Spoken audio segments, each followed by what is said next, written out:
Good morning. This is Dr. Eric Bricker, and thank you for watching A Healthcare Z. I'm super excited to have you today. And today's topic is catalysts for change, best practices for health plans, specifically employee-sponsored health plans. Now, as always, it would be great if you could leave questions and comments in the question section or the comment section of both LinkedIn and YouTube. And if we could just do a quick video and audio check, if you could put in the comments if you can see and hear me okay, that would be super helpful. And I want to make this interactive today. So there is going to be an audience participation section where about midway through, I'm going to ask you about your own sort of current experience. So just be prepared for that as we go through. So catalysts for change. So many of you, if not all of you, are looking to improve healthcare and health insurance in terms of making healthcare more affordable, increasing the quality, and increasing access to care. And sometimes even the fourth aim is making healthcare sustainable for the people that even work in it, like the doctors and the nurses and the techs, because working in healthcare is incredibly hard. So we are trying to accomplish those four things. So to that end, how do we drive change in our organizations to make that happen? Great question. So, brief background about myself before we get into that. Many of you know me, but just briefly, I'm Eric Bricker, MD. Originally started as a hospital finance consultant right out of college, then went to medical school at the University of Illinois, did my residency in internal medicine at Johns Hopkins in Baltimore, worked as a hospitalist physician in a suburb of Dallas, and actually started a healthcare navigation company with a couple of partners called Compass Professional Health Services. And we grew that company to over 2,000 employer clients, about 1.8 million people that we supported. And we sold that business in 2018 to Alight Solutions. And in my working with employers and brokers and consultants for 11 years, I found that there was still a lot of opportunity to teach them about how healthcare really works from a financial standpoint. And so that's why I created the A Healthcare Z videos, which many of you watch. Thank you for watching them.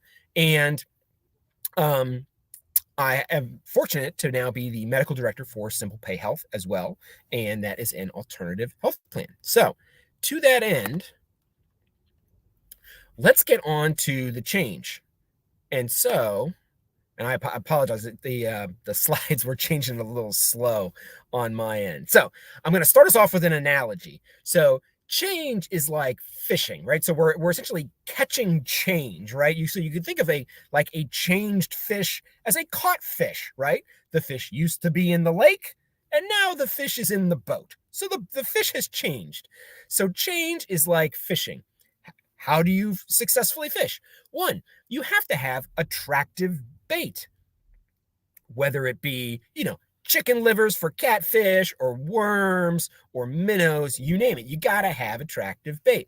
And what is that? That is the value proposition or the offer of whatever it is. So if you're a healthcare startup, it is whatever the value proposition of your company is. If you're trying to drive change within your organization, it's like, okay, well, what's the outcome of that change, whether it be a reorg or what have you? Like, what is the value of that, right? You got to have good bait. And then two, you have to have fishing ability, right? You can't just have good bait. You have to actually be able to cast effectively. And that is change management skills. Okay, so even if you got good bait, if every time you cast, you're hooking it into a tree limb, then guess what? Your bait's going to be completely ineffective because you can't cast. All right, now, fine, you got great bait, you can cast effectively. You have to go to the part of the lake that has fish. Okay, so that's what we're going to talk about today when we talk about change, is going to the part of the lake that has the fish. What does that mean? That means implementing change at the right place at the right time. So we are not going to talk about the value proposition. We are not going to talk about change management skills. We are talking about the time and the place for change. because I had to learn this. I was like, look, if I just have a good value proposition and I have good change management skills, then people will just want to change. Guess what? That's totally not true. That's totally false. You have to go to situations and times that are ripe for change. So, next slide. This brings us to the technology adoption lifecycle. Now, many of you are familiar with this framework, but if you are not, this needs to be tattooed on your brain. This is super important. This is how change works with all groups of people. Now, this was originally based off of research that was done by a gentleman named Everett Rogers at Iowa State right after World War II. And what is Iowa State? It's a big agricultural school. And he was doing a study on how farmers adopted new types of crop seed and seed potatoes. And he found that when you introduced a new seed or a new seed potato, that the farmers self-segregated into these groups. And this is a histogram where the number of farmers is the height of the various sections. So first, there were the innovators who would adopt it early. And then there was the rest of the early majority, okay? And then you had the pragmatists, they came next, and then you had the conservatives, and then you had the skeptics. And so, as you can see, that, and oh, by the way, this was then popularized by Jeffrey Moore in his book, Crossing the Chasm. And he was actually one of the original marketing people for Apple Computer. And he's like, hey, this stuff that Everett Rogers was doing with farmers, it's the exact same way with businesses and innovation, or businesses and technology. And this holds true for healthcare organizations as well, where you have the early market, and then you have the pragmatists, and then you have the conservatives, and then you have the skeptics. Now, the early market, the early adopters, they do things because they just think that they're cool, and they will give them a unique advantage. They go out early because they're looking for that coolness or for that early advantage, and they are okay with that that new solution being buggy. In fact, they're kind of tinkers. They kind of expect it. Now, pragmatists, the big difference between the early adopters and the pragmatists is that the pragmatists have a specific problem that they're trying to solve. In other words, there's pain. And pragmatists don't do things because they're neat. They do things because of social proof, because of a herd mentality, because they see other people doing it, and then they themselves will do it. So that is hugely different than early adopters. Pragmatists need one, pain, and two, peer pressure, essentially. Pain and peer pressure for pragmatists. It's all P's. Now, conservatives are different than pragmatists in that conservatives don't, like the name sounds, don't want to do anything new. They want to have whatever change that exists needs to be baked in to what they're already doing. So a early adopter would put in XM satellite radio. They would install it in their own car because they thought it was cool. Pragmatists would put in XM satellite radio because they're like, oh, I live in a rural area and I can't get any radio stations. A conservative is like, I'm not going to use XM satellite radio unless it comes pre-installed in my car. And then skeptics will never use XM satellite radio because they think it's a government conspiracy or the work of the devil. Okay, so just know that there are some people that will just never do it. And oh, by the way, this area is a normal or a Gaussian or a normal distribution. And this is one standard deviation on either side, which means that about 17% of people are the early market, about 33% are pragmatists, about 33% are conservatives, and about 17% are skeptics. And if you actually look to see what percentage of the US population like doesn't use the internet, guess what? It's about 17%. There's like 17% of Americans that are like, I'm never going to use the internet because it's a government conspiracy or it's the work of the devil, right? So that's just how it works. That's how people are. I am not going to change this. You are not going to change this. This is just how people work. Now, there is a large chasm in between the early adopters and the pragmatists, meaning there's a lot of time and there's a lot of effort that has to go from getting the pragmatists to do it. Okay. So just know that. And this model here is going to be super important as we talk about fishing for change and going to where the change is. So, and oh, by the way, keep putting your questions and comments in, and I will definitely answer them at the end. So keep them coming. So, with the early majority, with the early adopters, with employer-sponsored health plan innovation. In other words, you've got a health plan that's expensive. You've got employees that might not be happy with their benefits. You've got highly variable quality. Every employer has like this disaster of some employee that had some sort of horrific healthcare experience, and you're like, man, like if only we could have done something better for this person, whether it was a cancer diagnosis or a prolonged ICU stay or what have you. Now, this all comes from personal experience at Compass. We were selling a healthcare navigation solution starting in 2007, and I would meet with employers and they're like, a what? A healthcare navigator? Like, what in the world is that? So in other words, this is something totally new. And we found that the employers that would want to do a healthcare navigation solution were really driven by the personality of the HR manager, VP of HR, or the head of benefits. That their personality was actually the key ingredient to change within the organization. And it really was based upon them having a personal mission to fix healthcare. They would call themselves benefits nerds. They would say that to me. And these people are, as you can imagine, they're less frequent. They're rather rare.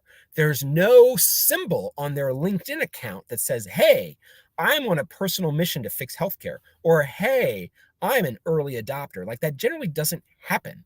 Now, however, you can identify them. A lot of times they will be the people that are on the boards of directors for these business groups on health across the country because they're so passionate about it that they want to do something about it.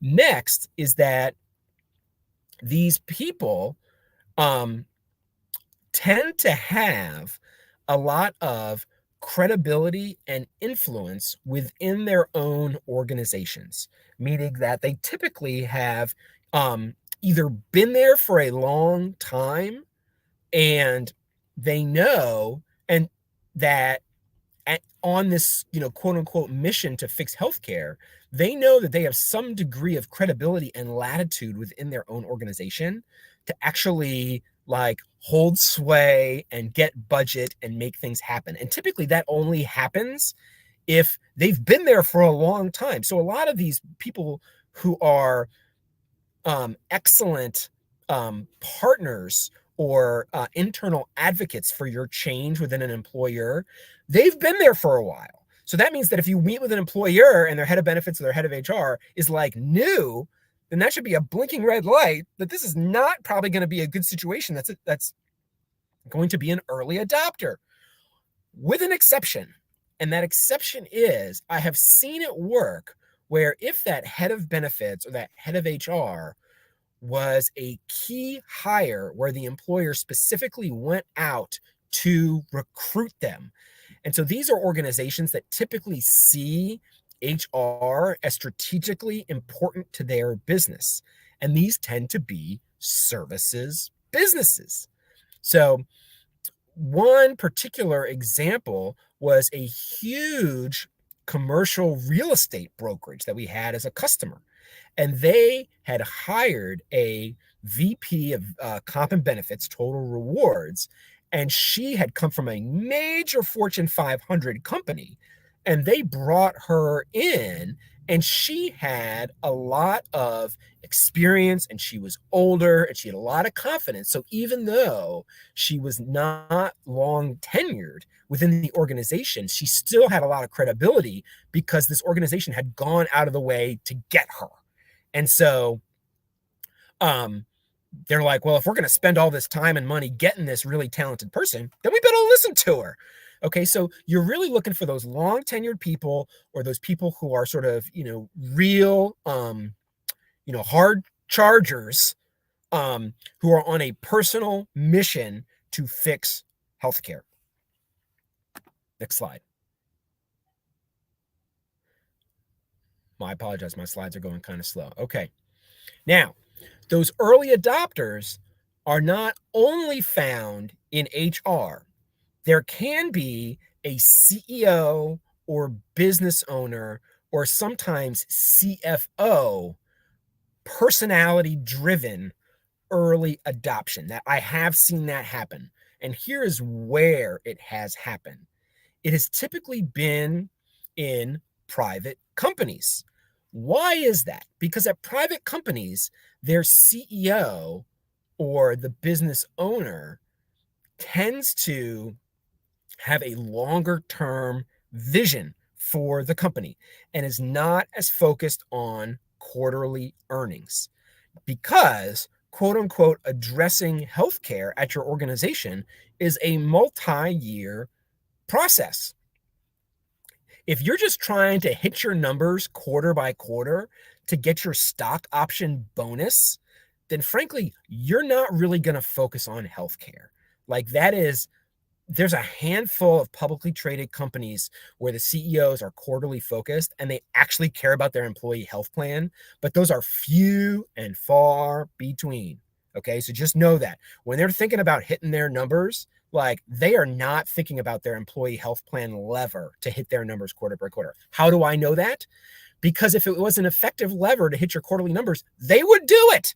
CEOs are incredibly smart and talented people. Like, I'm not going to CEO bash at all. And they essentially have consciously deprioritized the employee health plan as a lever for maximizing quarter performance. Like, they've done that on purpose. All right. Now,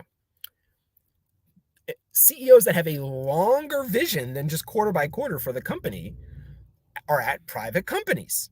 Now,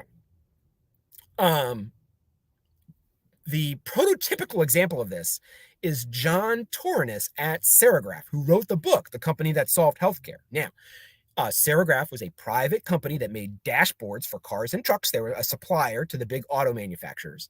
And John Torrance was the owner of Serigraph. Serigraph had 1,000 employees. That's a pretty big company to be owned by like one person. And he was very long-term focused.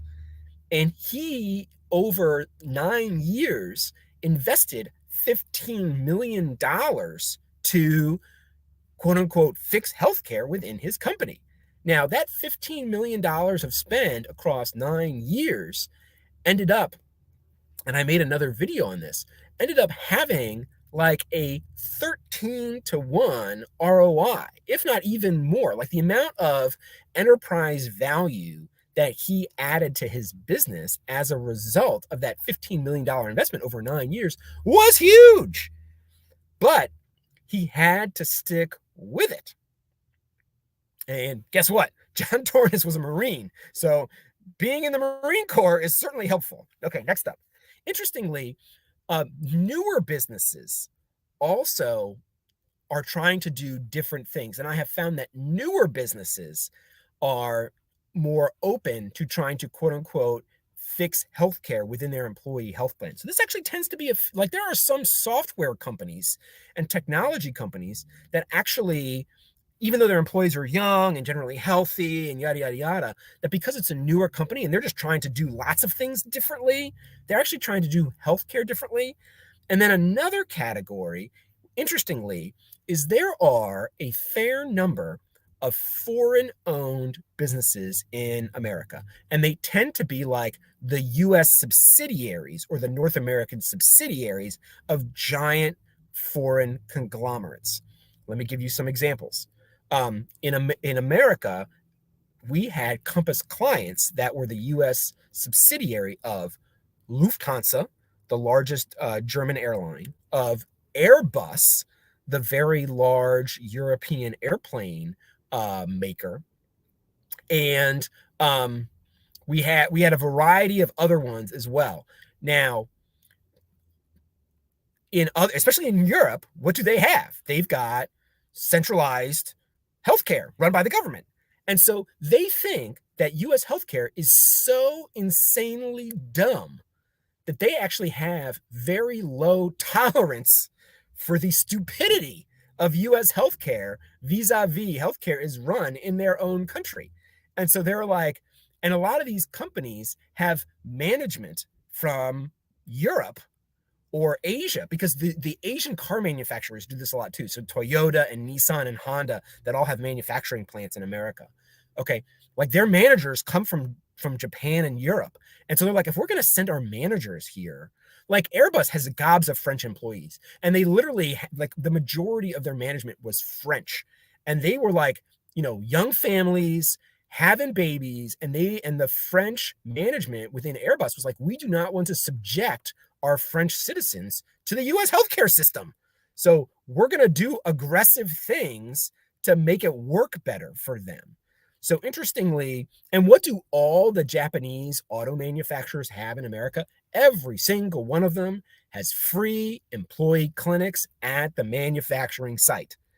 They're not like they're in the South. Like they're not, like, I think they're not unionized, but they're just like, look, the US healthcare system's so crazy that we're just going to provide our own healthcare for the employees at the manufacturing plant. Okay. Now, interestingly, over the past, excuse me one sec. Over the past 20 years, private equity has made huge inroads into the ownership of private companies. And that actually has made change management, or bringing change to employer health plans, in my opinion, it makes it more difficult. We interacted a ton with private equity firms that owned companies that either we worked with the company and the private equity firm came through. And interestingly, like to a T, there was not a single HR person that liked the private equity ownership. They did not. And there was a lot of immediate cost cutting pressure. And it was not in the employee health plan, it was in layoffs. And of course, the HR people didn't like that because it was really hard to do. So just know, private equity firms, they're super smart people. Listen, they're looking at the business and they're basically house flippers. And they're like, what can we do to, paint the shutters and put on some new curtains so we can sell this thing? And they are not going to like foundationally change the house. And changing the employee health plan is pretty foundational, whereas they're not interested in that. And so I have never seen a private equity firm owned company actually put in a prolonged concerted effort to improve their employee health plan. I have not seen, again, because it takes a multi-year investment, and their investment portfolio is only 10 years old that they got to flip these houses within. And so they're looking for shorter wins and faster changes so that they can flip the company. All right. So just know that in general, private equity ownership does not predispose itself to a lot of employee health plan innovation, in my opinion. Okay. Now, so I'm going to pause there. I'm going to go to any of your questions and comments here. So thank you for putting these in. Now, Abel makes a comment here. Thank you so much. He says, but if you're self-funded, companies should be pulling those levers every quarter. You're right. They should be. But as we all know, they don't. I appreciate your comment. Thank you for sharing your point of view. All right. Michael here, thank you for your question. How many total change management positions are there in healthcare? Looks like on LinkedIn, Elements has 146 roles. How do organizations ensure that change managers are not in their own silos and making more chaos for the organization? What KPIs or metrics do organizations use to make sure they're getting it right? This is a great point, Michael. Like, I would argue that effective change, and this is why we're talking about fishing in the right part of the pond, because if you're in a part of the pond that has a lot of fish, you actually will be successful without very good fishing skills, right? You're like, if you're shoot, you can, it's equivalent to shooting fish in a barrel, right? You don't need to have good fishing skills if you've got gobs of fish in a barrel. You just dip the line in and you got a fish, right? So the key is that you actually want to go to a situation that is ripe for change, such that if you don't have excellent change management skills, it still works. And I have found that that is a much more effective approach. That if you have the best change managers on the planet and you go to an organization that is not in a good place and time for change, it will fail. It will totally fail. The best change managers in the world will not make that happen because the situation needs to be ripe for change. Thank you for your question and your comment. Okay. Question from Jason B. How does setting up primary care at the employment site help save money? Don't those still need to provide comprehensive insurance more than primary care? Yeah, it's free primary care. I've made gobs of videos about this, Jason. Thank you so much for your question. But this is where, when you give employees free primary care, you're able to address so many of their, remember, only 40% of employees have ever seen a primary care physician in the prior 2 years. So the majority of employees actually do not have a primary care physician. They do not get primary care. And what happens is they have untreated hypertension, untreated diabetes. They don't get their cancer screenings, and they end up going to the ER or having stage 3 or stage 4 metastatic cancer, whereas they have actually had received primary care. They would have had the treatment for their chronic diseases like their hypertension and their diabetes, and the primary care doctors are able to address so many more of their healthcare needs in a much more cost-effective fashion so that it ends up not exploding. And this has been proven over and over and over again for employers. There are gobs of case studies. Serigraph had an on-site clinic. There are municipalities that have on-site clinics. There are school systems that have on-site clinics. I mean, this has been proven to be an effective model over and over and over again. But thank you for your question. Do they still give them major medical on top of that? Absolutely. Of course they do. I mean, you're not going to deliver a baby at the on-site clinic, right? So of course you're going to have major medical for labor and delivery and surgeries and all that sort of stuff. So it's in addition to, not in place of. Okay.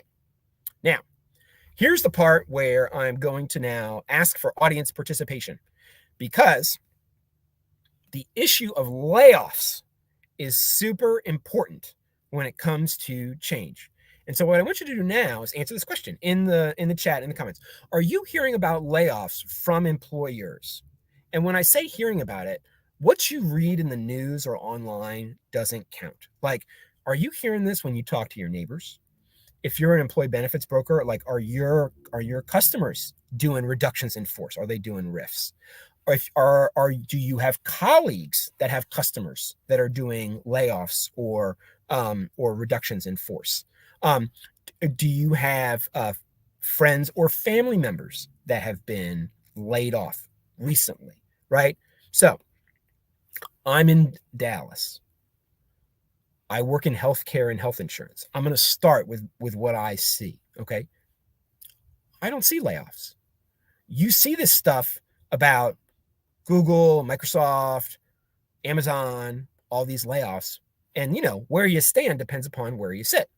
And so in Dallas, in healthcare and health insurance, like, I don't see people being laid off. In fact, they're still trying to get people. But that's just my perspective. That's why I want yours. Like, it could be like totally different, like where you are. So, and now I'm going to go to your comments. So this is a LinkedIn user. Thank you so much. Recently had a family member laid off and talked to an industry partner that had a daughter that is laid off. Okay. So there is a yes. Thank you for that. Okay. Now, Jamie here says no. And then Nick here says, I have not heard about layoffs in healthcare focused entities here in Florida. Thank you. And if you say kind of what industry you work in and what part of the country that you're in, that's helpful too. So thank you for putting that in. Dan says, no, but I'm in the Dallas bubble with you here, Dr. B. Okay, good. Bill says no. Steven says no. Bradley says yes at Verily. Okay. In Minnesota, 3M recently announced layoffs. In healthcare in Minnesota, we are experiencing significant staffing shortages. Okay. Thank you, Justina. In the medical billing revenue cycle management space, yes, interesting.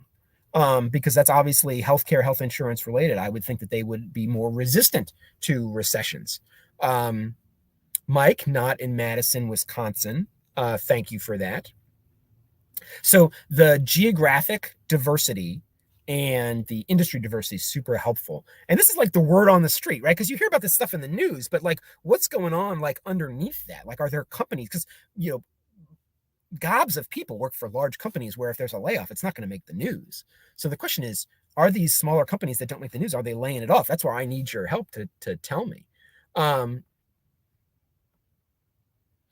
health tech company had preemptive layoffs. LinkedIn user says no layoffs, but shrinkage due to turnover and no replacement, right? So like a hiring freeze. We noticed some are down about 10% over a year ago. A few friends in the tech space, but not here in the greater Philly area. Thank you for that, Abel. In Missouri, with clients throughout Missouri, many in rural areas and in healthcare. Kim says, I was laid off in September in Colorado from a health IT company. I was the billing and coding subject matter expert. Thank you, Kim, for sharing. I'm sorry to hear that, but thank you for being here. Entry-level agency and consulting roles, mostly. A couple of friends have been laid off in healthcare adjacent position. No healthcare providers lay off, mostly Midwest, largely remote hybrid roles. In-person seems more stable. Okay, very good. Thank you for that. I am not seeing payer provider layoffs. I'm seeing layoffs for financially challenged organizations. Okay, makes sense, Wesley. Thank you for that. I'm not hearing about layoffs in large health networks, but the tech industry is sending scary signals. Jen is saying, yes, see the same, several. Okay, so thank you for your feedback about that. It seems mixed. Now, here is why layoffs are so important when it comes to employee health plan change, because it relates to pragmatists, right? So everything that we've been talking about in this presentation so far has been about the early adopters and the enthusiasts. That's only 17% of the population. So real substantial change happens with the pragmatists because it's 33% of the organizations with 33% of the employee lives.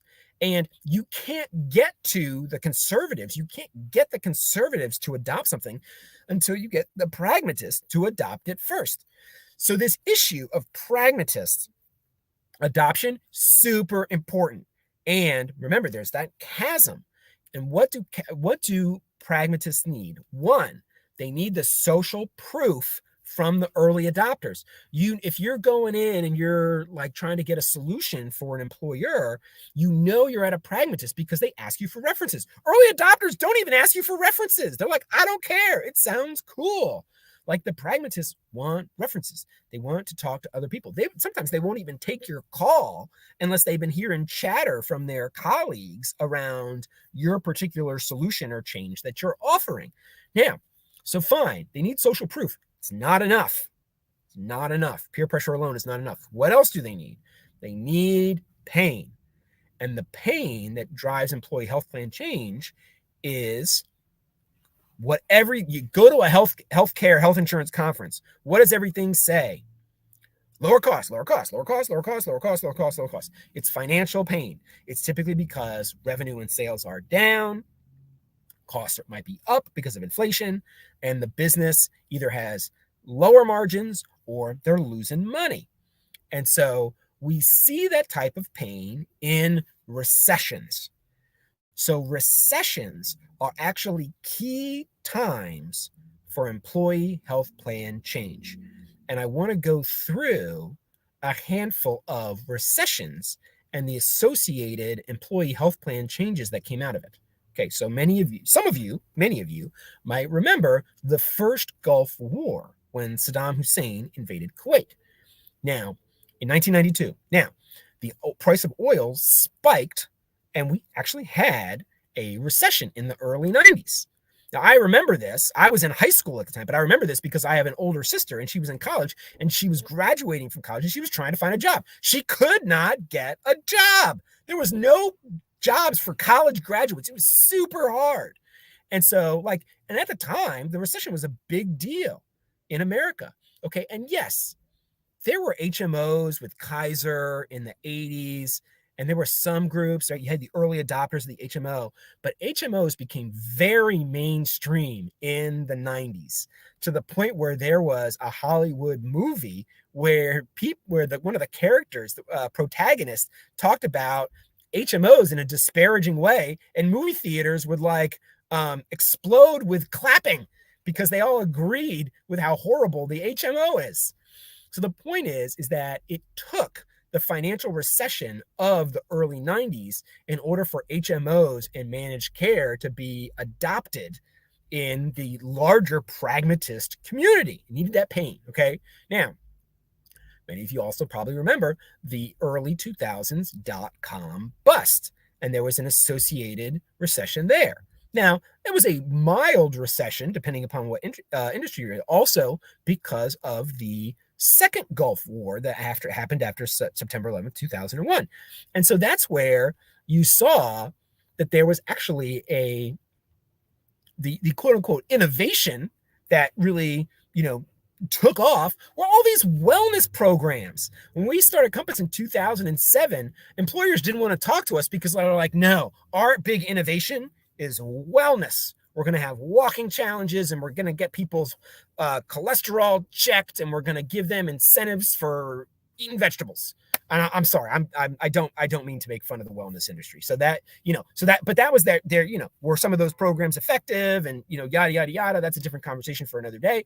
But that was like the solution du jour within the employee health plan program. And it didn't become mainstream until there was the financial pain of the dot-com and September 11th recession of the early 2000s. Now, next up, we have the great financial crisis of 2008. And what happened there? That was the recession. Now, before 2008, were there consumer-directed health plans with HSAs? Were there high-deductible health plans? Yes, but it was just the early adopters. And it was only after the great financial crisis that you had a greater adoption of CDHPs and HDHPs, to the point where the majority of employers now offer a consumer-directed health plan. Prior to the great financial crisis, they did not, because they didn't have the financial pain. They needed the financial pain of the recession. So the reason why I was asking you about layoffs is because the labor market is hugely influential on change within an employee health plan. And so one of the terms that's used to describe the labor market is labor tightness. In other words, when unemployment is low, the labor market is said to be tight. So like right now, the unemployment rate is in the threes, with 3.5%, something like that, right? So sub 4% unemployment is tight. Now, when you have a tight labor market, the employers are not interested in significant change in their employee health plan to save money. They are not. So my point to you with asking you about these layoffs is, if you are in an area of the country, or you are working with employer clients in industry, in businesses that are not feeling financial pain and not doing layoffs, they are probably not going to be open to change. Now, there are, again, they're not pragmatists. Like the early adopters, they'll do it, again, because either they're forward thinking or they just want to fix healthcare, yada, yada, yada. But the pragmatists will not. Pragmatist organizations tend to be reactive. They need pain. They're not going to proactively try to not have the pain. They need the pain first and then react to it.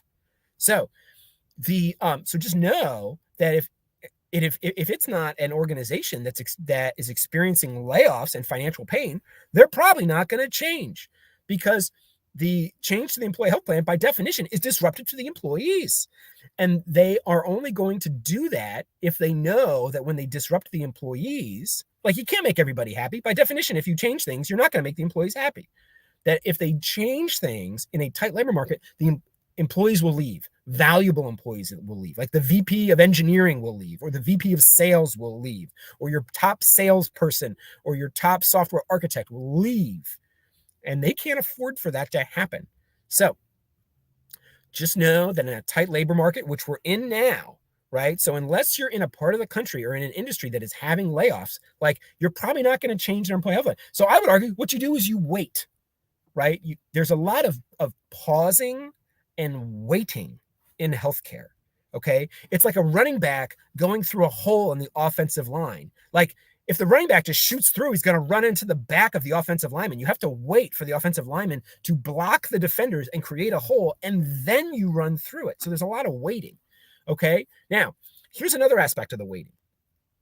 The layoffs themselves are incredibly disruptive. So while the layoffs themselves are occurring, you actually cannot implement employee health plan change because the business is just so overwhelmed with the RIF that they can't even think or do anything else. So the point is that in 2000, in the great financial crisis of 2007, 2008, and 2009, our ability to sell Compass and affect change through healthcare navigation and the adoption of CDHPs really didn't take off until 2010 because they had to get those layoffs done.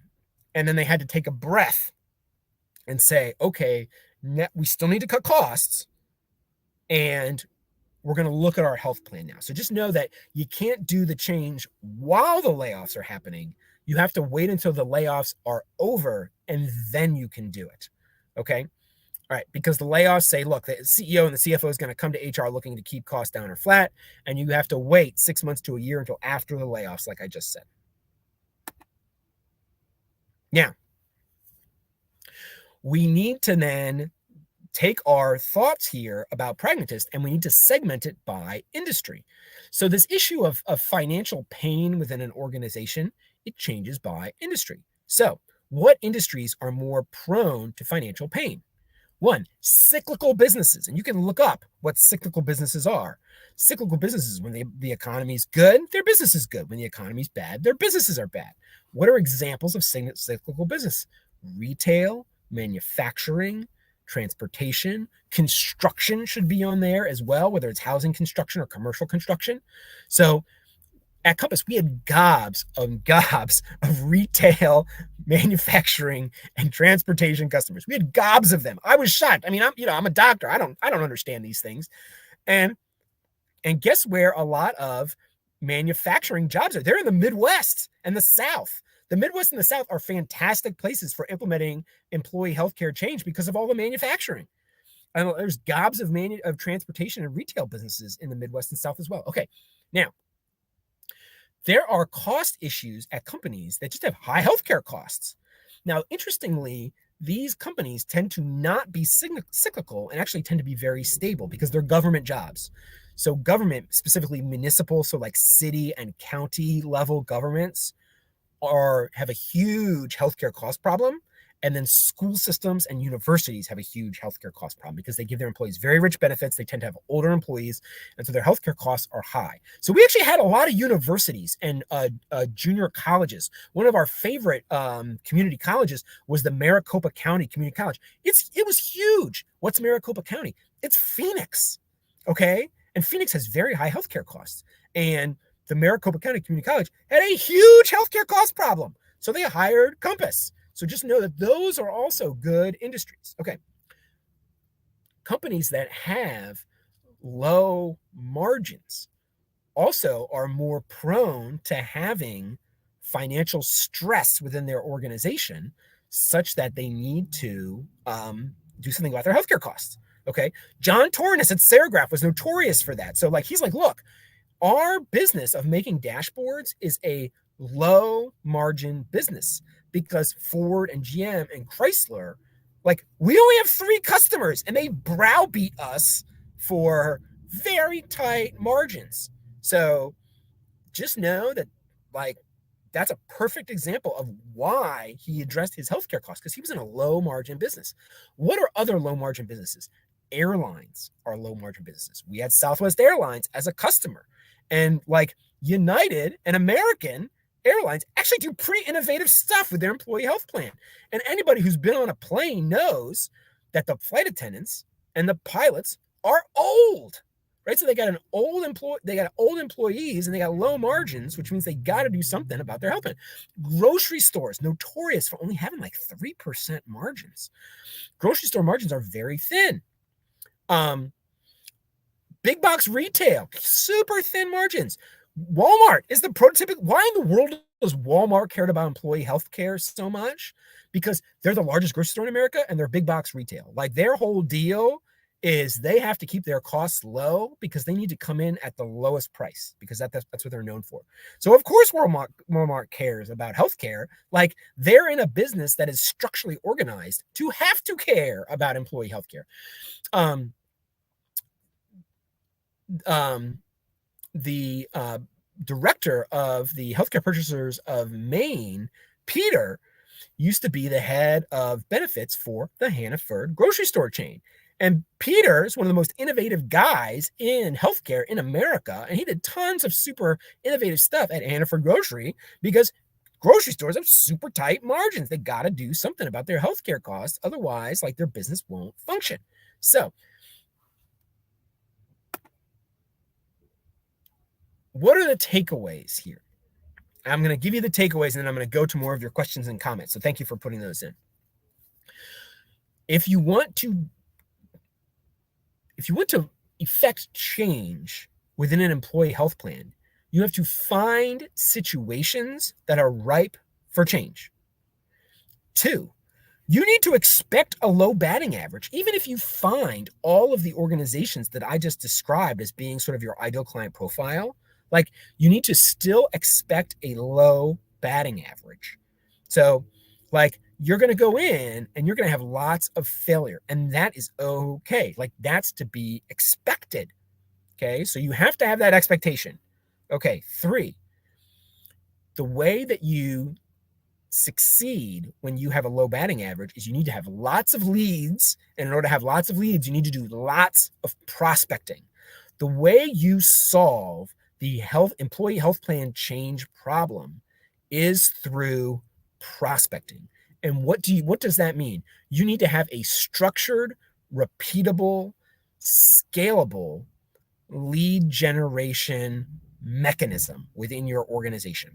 Now, I will tell you, the most successful broker that I have ever seen here in Dallas, that gentleman is a prospecting machine. He is constantly meeting people. He's constantly networking. He's constantly calling people. It is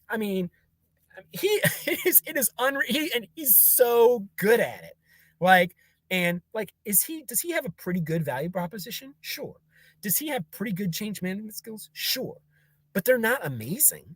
Like the reason he's so successful is because he prospects like no one else. So just know that this is really the key to healthcare change and to finding a situation that is ripe for change is just having a lot of situations.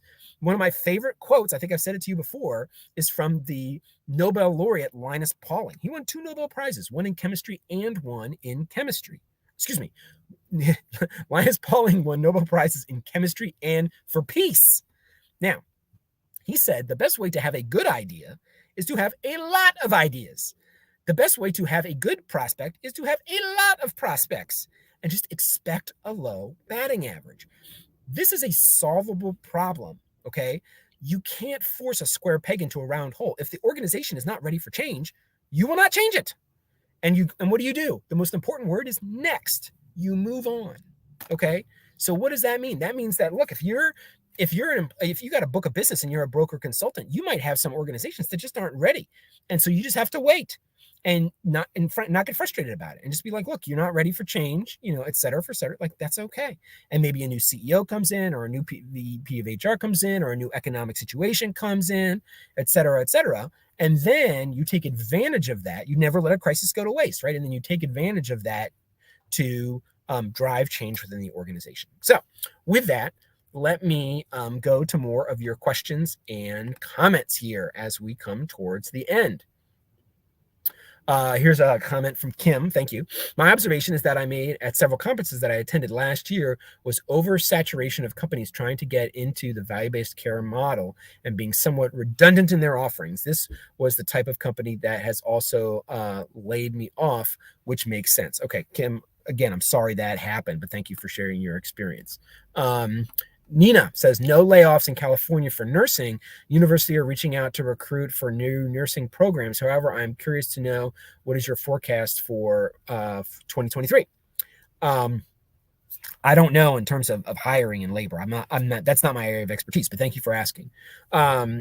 So yes, at Caribou, and says Ascension has laid off as well. Thank you for letting me know that.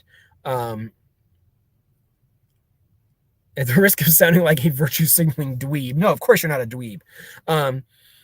You're a coding expert, so your company may not have enough products or services to stand out and sustain their growth, but I'd take a bet that you can and will make better new ones without them. Agreed. Abel here. Thank you for your question, Abel. Have you seen HR or CFOs more open to change? At the end of the day, you need to get CFO's approval or the board. Yeah, oftentimes both. You're absolutely right. The words you use or theme of the conversation shifts a little depending upon what executive you talk to. What are your thoughts? Yeah. So I frankly have never met a CFO who's on a mission to fix healthcare. Like, that is not their forte. That is kind of not what they do. And so really it becomes a matter of the CFO is obviously interested in the financial performance of the business. Like, they're there to keep the wheels of the economic machine of the business greased and moving.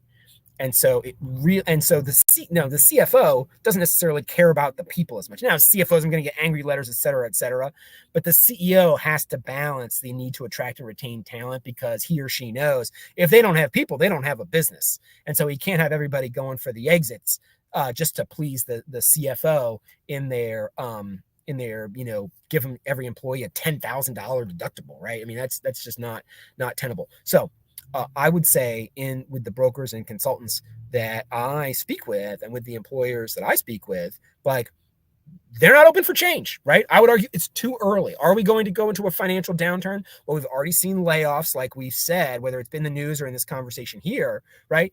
But it's mixed. The layoffs aren't everywhere. It's kind of region specific. Like, there's absolutely organizations that are not having financial pain. I mean, if you listen to earnings calls, there are absolutely organizations that are just knocking it out of the park with earnings. They're not going to be changing their employee health plan. So, like, again, I would say with a broad brush, I'd say it's too early. I'd say that could you get early adopters? Absolutely, because it's personality driven. Are pragmatists right now open for change? Not really. Too early. 6 months from now, 12 months from now, will be different? Maybe. Like I said, it's going to require a deeper recession and more layoffs for that to happen. Alex has a question here. At Compass, did you have success through the broker channel or direct to employers HR? Okay, it's a great question. And so thank you for that, Alex. And the answer is, it depends upon the size of the company. And we found that these are not hard and fast numbers, but that in general, if the company had less than 10,000 employees, you would go through their broker consultants. And if the company had more than 10,000 employees, you would go directly to the employer. Because in order for an employer to have just the staff who's like the benefits staff within Walmart, as you can imagine, they've got like 50 benefits managers within Walmart. I mean, they've got gobs of people who, like, their only career is to think about all day long the employee health plan of Walmart, because they spend over $1 billion a year on it, right? And so a lot of companies have not invested the staff who have the expertise and the time and the bandwidth to just think about employee benefits all day long. Typically, it takes to have over 10,000 employees in order to have a significant benefits department to be able to do that. Now, with that significant benefits department, you can go directly to them and you can talk to them, and they will appreciate what it is that you're talking about, and they will understand it, and they'll have the confidence to then implement it. Now, they'll bring their consultant along and yada, yada, yada, but the consultant is not driving the decision making. The consultant is following along. and they're helping with the RFP, and they're helping with the due diligence and the reporting and yada yada yada, but they're not driving the change. Now, for sub 10,000 employee companies, the employer is much more looking at the consultant and the broker. So, self-funded 1,000 employees, 2,000 employees, fully insured 200 employees, even self-funded like 7,500 employees. A lot of them are like, hey, consultant, tell me what I should do. I don't really know what I should do. And so we absolutely would go through brokers and consultants. So it's not a question of either or. You just go direct for 10,000 plus, and you go through the broker and consultant for less than 10,000. Again, it's not hard and fast rules. I mean, we had some employers with 800 employees who were like totally like confident and could make their own decisions. But typically those smaller companies that could do that, interestingly, they had an HR person who came from a much larger company. So we had a municipality that had about 1,500 employees, but their head of HR used to be the head of HR for like a 20,000 employee company. So she was so smart and so talented, and she knew healthcare like the back of her hand, so that when she came to this municipality with telephone employees, she's like, I know exactly what I'm doing. Like, I know more about healthcare than my broker does. So like, I don't need my broker to tell me what to do. So occasionally you'll find people like that, where you can have smaller employers where you go direct, but that's the exception that proves the rule. And with that, I will end, and I will thank you all so much for being here today. Again, this is my favorite day of the week and my favorite time to be able to speak with all of you. I would love to connect with you on LinkedIn, so please connect with me. And if you would like to subscribe to my daily video newsletter, then email me at ericb@ahealthcarez.com, and I will subscribe you to the newsletter. You can also subscribe to my YouTube channel as well. You'll see my new videos pop up there if you click the notification bell. And with that, have a great Friday and a great weekend. Take care now.